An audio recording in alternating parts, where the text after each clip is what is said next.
Recently, I was rewatching Lynn Ramsey's adaptation of We Need to Talk About Kevin, which is this brutally haunting story about a mother confronting the reality of her murderous son after he commits a high school massacre.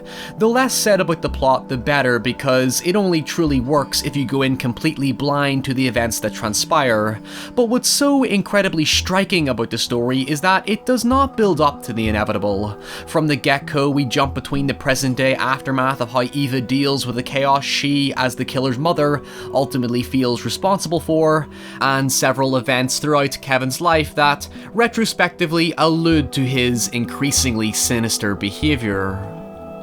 It's a story about causality, how one's own actions can have this parasitic domino effect on the world around them, except it's also a story where the cause itself doesn't have a reason. In fact, when finally confronted as to why he committed such a heinous massacre, Kevin's answer, well, he doesn't really know why he did it. He's forgotten what his motive may have been. It's such a profoundly startling outcome that solidifies the lack of catharsis tragic events like this have. We can argue and debate forever about why he did it. Was it poor parenting, bullies, mental illness, bad influences, or was he simply just born evil? It's a deeply complicated subject matter with no clarity to it. It goes back to that whole nature versus nurture debate. Does your life experiences and upbringing determine the person you become, or is it just some genetic thing where we're born inherently good or bad?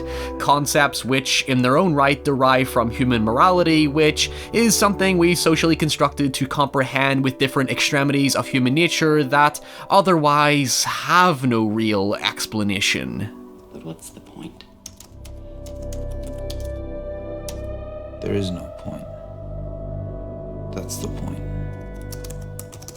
Now, let's take all that realistic, abstract psychology and apply it to origin stories. You know, the ones which Hollywood shit out their ass every other day.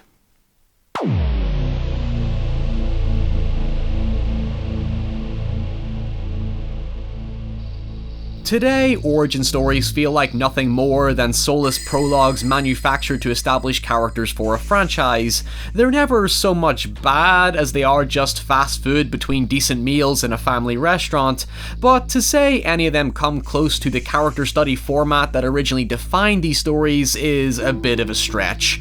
At their best, origin stories used to explore a lot of the human drama I just mentioned regarding We Need to Talk About Kevin, but to a significantly more accessible and diluted extent, adding that cathartic need for logic and reasoning as to how and why people become who they are. Unless you're just embracing the zany fun time of the fantasy, to me a good origin story can take even the wildest fantasy and find a way to ground it in reality, to the point that a superpower could practically become relatable, exploring themes of what heroism really means, responsibility, right and wrong, and of course, causality and the trolley problem of how your actions have consequences. And good origin stories can do all of this without becoming tediously dull, painfully depressing, or far too derivative of the things that inspired it. Just so you know, Hollywood, things don't have to be miserable to have a point, but I get that it is an easy hook to elicit drama. Anyway, taking the origins of a killer in a strictly human story like We Need to Talk About Kevin and combining it with the comic book origin formula potentially opens up a fascinating opportunity. That's exactly what I thought BRIGHTBURN was aiming to be. I knew it would never have the same complexity as Kevin, but people had been telling me for a while now that BRIGHTBURN was this subversive horror origin story that goes back to the roots of what big budget superhero movies are sorely lacking, to explore what if the hero used their powers for evil instead of good. Yeah mate, we call them fucking supervillains. It's not exactly a new idea. Alright, to its credit, I do see where people are coming from with the whole evil young Superman angle, pretending as if Chronicle hadn't already conceived the same idea before, if indeed I don't think it was entirely successful at doing anything meaningful with it. Brightburn follows Brandon, the adopted 12-year-old son of Tori and Kyle Breyer, who discovers he's actually an extraterrestrial from another planet with godlike superpowers, which he almost immediately starts using to take over the world after he goes on some petty revenge quest.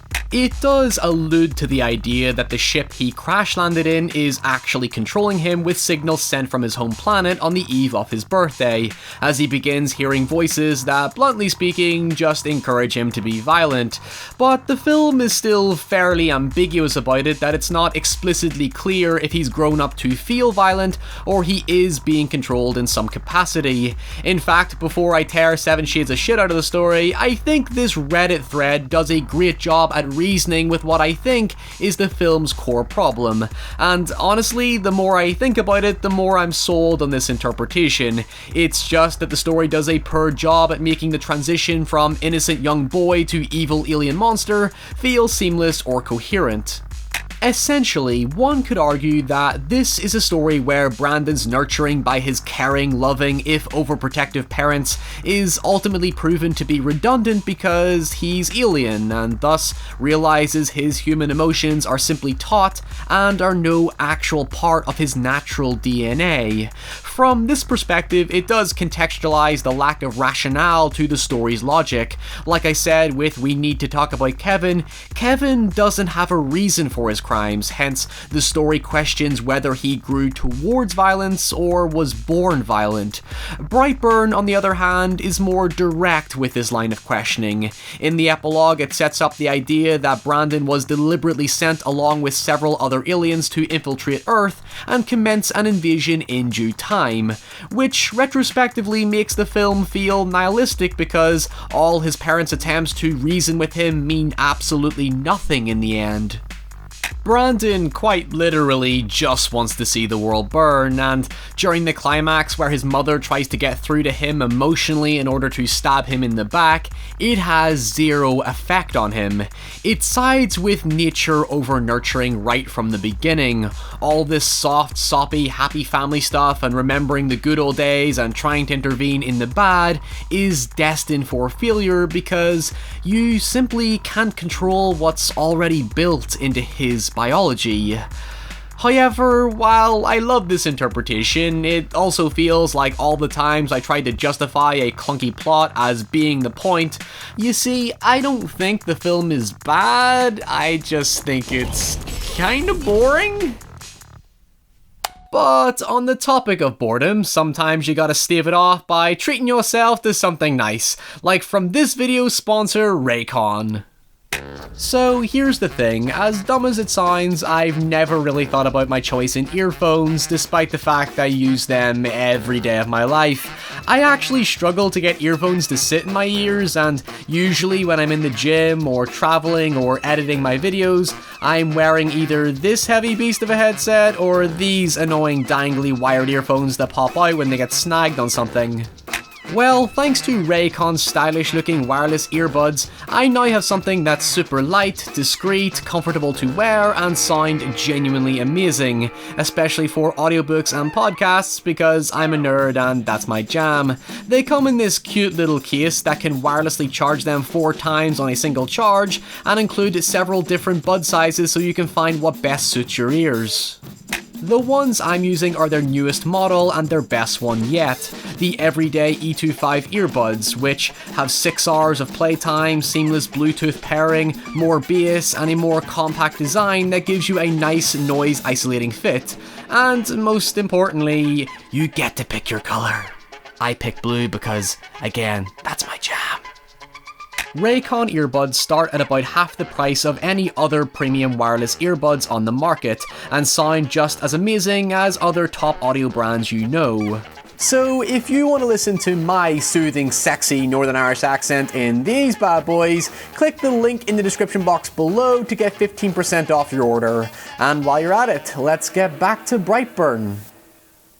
Like, there is a quality to something being bad, but boring? Yeah, that shit just leaves you wishing for more. You see, that's the thing, the emotional hook of two parents coming to terms with their child's disturbing behaviour is an inherently interesting premise, and it's even more terrifying if you are a parent.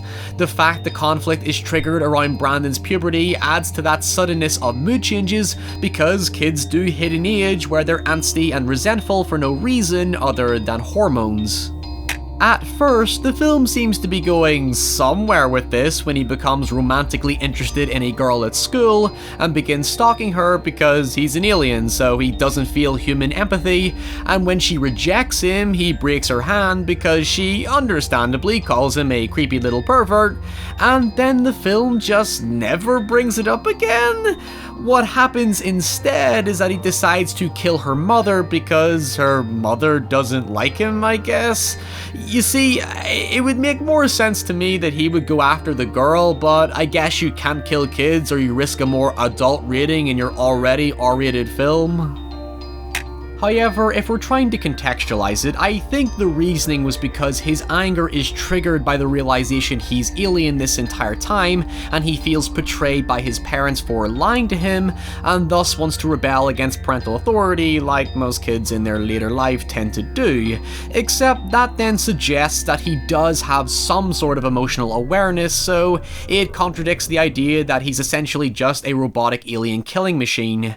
I feel that lack of moral conflict takes away a lot of the mystery behind Brandon. I could care less about where he came from, I like that ambiguity, but if you take a comic book character like Superman for example, seeing how his true self conflicts with his human upbringing adds a sympathetic quality that Brandon simply doesn't have. Frankly, I hated the little bastard, and that's even before his evil shenanigans begin. He's just an uninteresting wooden dud, and while it makes sense when he turns into a sociopathic alien killer, it doesn't feel like he loses any character because there really isn't much there to begin with. It doesn't help that I think the only genuinely decent performance in the film is the dad because he's not as cliched as the other characters. Seeing him take Brandon out to the forest to kill him is a conceptually powerful scene that's sold by the dad's struggles to pull the trigger and the instant regret he feels when Brandon takes a bullet to the back of the head like a fucking champ and then proceeds to melt his dad's face. I don't particularly blame him in this case. In terms of horror, I don't think it was especially effective, but in terms of gruesomeness, I was definitely squeamish at the glass in the eye bit. I can tell they were definitely going for a mean-spirited shock factor, but other than the parents' deaths, especially that of the mother, the other two deaths make no sense to me. I've already explained the girl's mother, but his Uncle Badger? I mean, I get Brandon was originally going for his aunt because she was going to tell the police about his behavior, yet he then decides to go after the uncle because the uncle was going to tell his parents, and once Badger is dead, the aunt then just quickly exits the film altogether and it's never brought up again. I suppose it might have something to do with the film's failed attempt at dark humor because, at the end of the day, Brandon is just a 12-year-old kid, not an evil genius. He's still naive and does things out of pettiness and childishness because that's exactly what a kid would be like. That's why I like the whole puberty angle. He's at a stage in his life where he isn't exactly in control of his emotions, and the alien signal thing then becomes allegorical overall. But the film never seems to commit to one or the other. Is he battling his morality or not? Because at first he does seem to suggest that he wants to use his gift for good, before quickly ignoring all of that and switching to total acknowledgement of his superiority. It leaves you with a film that squanders its uniqueness and becomes what it sets out to deviate from. It's ultimately just another violent comic book movie without a source.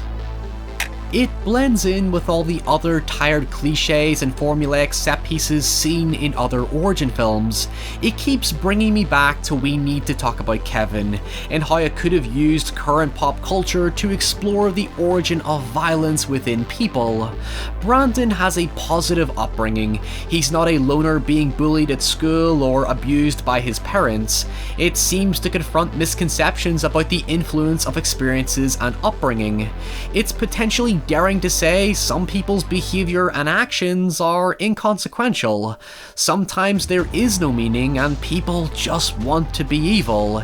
It becomes less about trying to empathize with these people or hell justify them as troubled individuals who need help. What Brightburn could have been was the heartbreaking truth that you can never truly know a person, no matter how close you are to them. Sometimes reason, explanation, and causality really are just things we fabricate to comprehend the unknowingness buried deep within our self-defined humanity.